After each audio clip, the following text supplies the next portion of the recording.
အချိန်ဆိုင်နေသောနာယီစဉ်နှင့်ဝိညာဉ်တန်စဉ်အပိုင်း1အဖိုးဟိနောက်ဆုံးမှာကြားချက်ဆေးရုံခုတင်ပေါ်မှာအသက်ရှူကခက်ခဲနေတဲ့အဖိုးကမင်းခန့်ရဲ့လက်ကိုတင်းတင်းဆုပ်ကိုင်ထားတယ်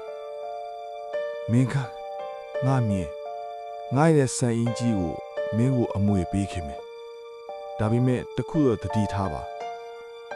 ဘာလို့လဲဖို့ဆန်ရင်မှာတခုခုရှိလို့လား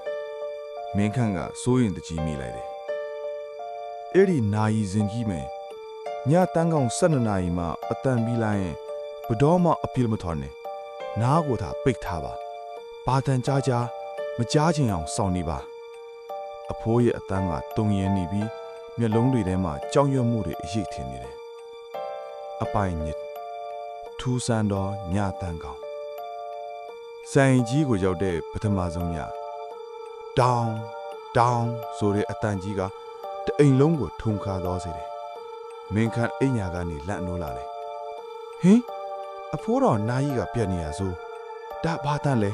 ။သူကြောက်ပေမဲ့စူးစမ်းခြင်းစီကပို့မြောင်းနေတယ်။နာကြီးစင်းစီကိုသူတက်သွားတဲ့အခါလှေကားထစ်တွေက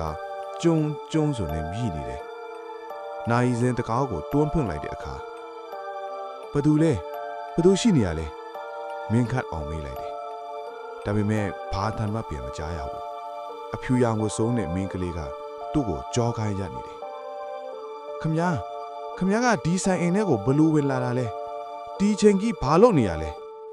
မင်းကလေးကဖြည်းဖြည်းချင်းလှည့်ကြည့်လာတယ်သူမရဲ့မျက်ရည်တွေက